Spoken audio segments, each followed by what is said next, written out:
Halo semuanya, selamat datang di segmen analisa. Sekarang kita kembali update terkait dengan kasus koper merah ya di Ngawi, Jawa Timur. Ini sudah ada keterangan dari pihak kepolisian AKP Fauzi, Kanit 3 Jatanras di Treskrimum Polda Jawa Timur yang mengatakan ke sejumlah media bahwa terduga pelaku sudah berhasil dilakukan penangkapan pada hari Minggu kemarin, tanggal 26 Januari 2025 sekitar dini hari.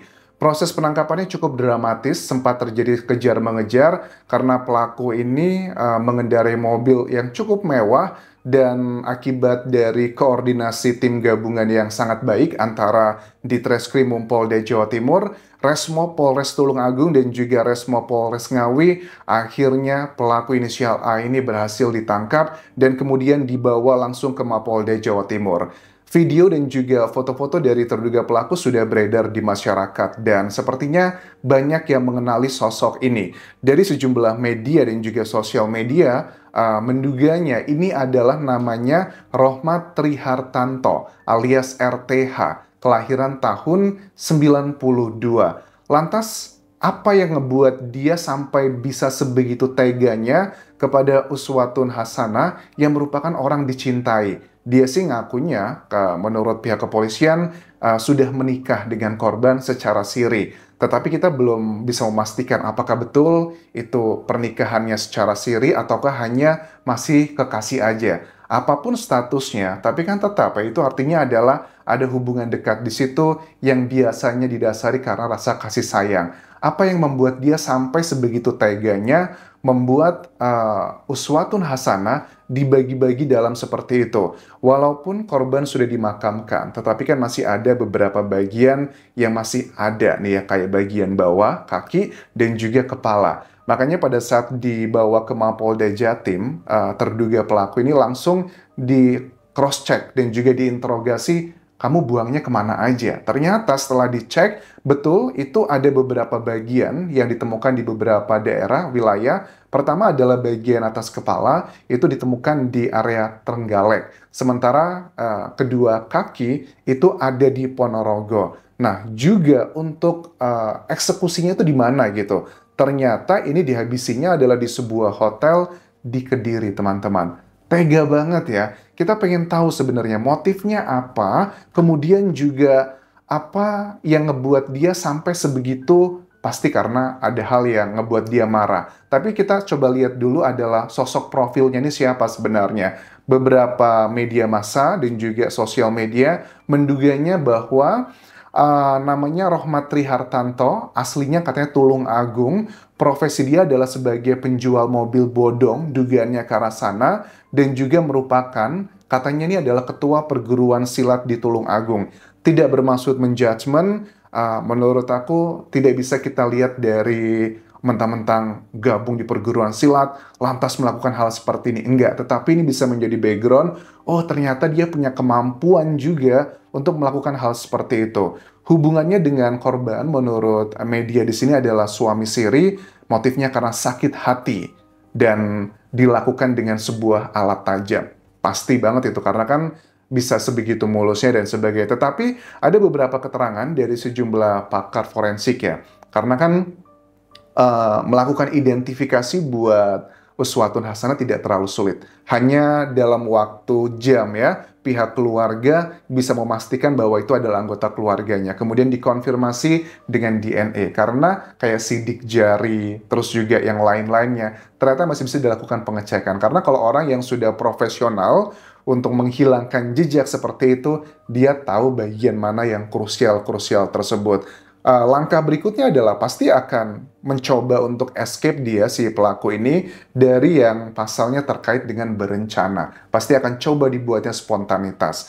Tapi kalau sudah melihat ada kejadian seperti ini, dia sudah nyiapin koper, bahkan kalau kita lihat dari CCTV yang beredar, ini kan dia kayaknya lagi di sebuah hotel ya, di kawasan Kediri tersebut, dia lagi menyeret sebuah koper yang berwarna merah, teman-teman.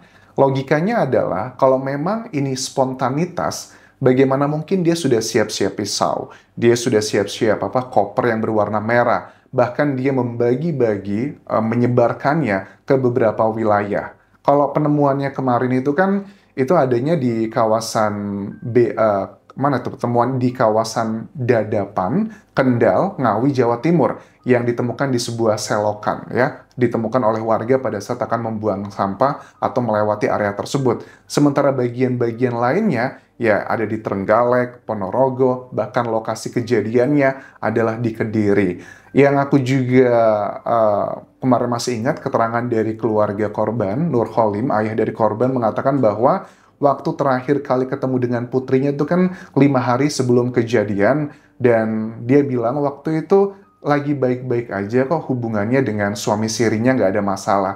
Cuman kan kadang-kadang tuh di Indonesia kan tidak membuat kita itu percaya apa yang dikatakan begitu aja. Kadang kita ngomongnya baik, ternyata nggak baik-baik aja. Tapi yang indikasi mereka punya masalah tuh kelihatan pada saat Nur Kholim, ayah korban, bilang di Lebaran tahun lalu putrinya ini tidak pulang. Nah, itu kan unik ya, di sebuah momentum yang sangat besar di Indonesia, masa sih jaraknya nggak begitu jauh tapi dia tidak pulang, kemungkinan besar telah terjadi hal-hal yang tidak mau diketahui oleh keluarganya. Ini salah satu hal yang ngebuat aku juga cukup unik, teman-teman. Bentar ya, ini ada bagian yang aku matiin dulu. Nah, terus dari bagian ini juga aku melihat bahwa motifnya menjadi salah satu hal yang ngebuat kita penasaran. Kalau kemarin kita sudah melihat ya ada beberapa bocoran ini ya dari sosial media. Kadang tuh gitu ya, ada statement yang mengatakan dugaan adalah kenyataan yang tertunda. Motif pelaku karena ketahuan selingkuh katanya. Karena ada CCTV, yang selingkuh siapa gitu? Apakah korban atau pelaku? Dugaannya adalah pelaku. Jadi si korban dari beberapa informasi ini mengetahui bahwa suami sirinya ini memiliki hubungan dengan wanita lain dan sudah ketahuan dia emosional, dia melakukan tindakan-tindakan yang agresif dan dinilai itu kayak menyentil harga diri pria ini. Bahkan juga sempat terjadi kayak percekcokan antara kesemuanya, ketiga orang yang ada dalam hubungan tersebut. Dan aku lihat dari background-nya, teman-teman. Background-nya kan kayak apa yang diduga adalah seorang yang sering jualan mobil bodong ya. Itu kan tindakan kriminal antara psikopat atau sosiopat. Jadi psikopat dan sosiopat itu adalah perilakunya sama ya. Suka melakukan hal-hal yang ngeri-ngeri lah seperti ini gitu. Tapi penyebabnya berbeda. Kalau psikopat itu kan karena bawaan dari lahir ya. Jadi ada syaraf yang di bagian otak kita yang menghubungkan dengan empati itu terputus dari lahir, dan itu tidak bisa disembuhkan ya. Tapi kalau sosiopat perilakunya sama seperti psikopat, itu karena faktor lingkungan. Misalnya kalau saya tidak menghabisi, saya akan dihabisi. Kalau saya tidak mencuri, saya tidak akan makan. Jadi karena faktor lingkungan ngebuat dia untuk bersikap seperti itu. Ya, untuk lebih detailnya harus dilakukan pengecekan ya secara biologi ya. Tetapi kalau secara kebiasaan sehari-hari, kegiatannya, ya memang itu mendekati banget sama perilaku yang sosiopat ya. Karena lingkungan dia kebiasaan dengan kekerasan. Apalagi kayak kejadian yang kemarin tuh yang mobil bodong itu kan yang kalian tahu heboh banget ya. Yang dugaannya ada oknum-oknum terlibat di situ.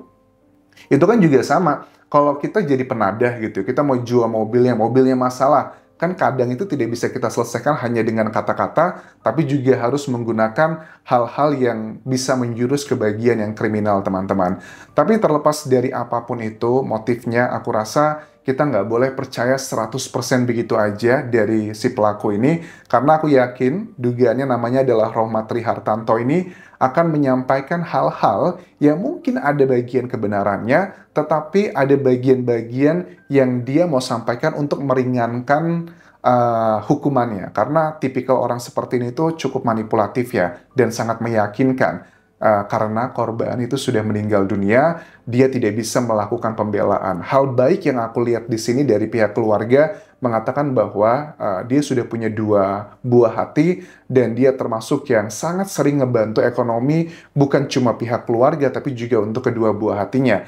Bahkan aku lihat ada salah satu wawancara dengan pengasuh buah hatinya mengatakan bahwa termasuk orang ibu yang sangat bertanggung jawab, walaupun dia harus bekerja di luar untuk mencari nafkah, tapi tetap komunikasi dengan buah hatinya masih sangat lancar, dan dia bekerja demi buah hatinya tersebut.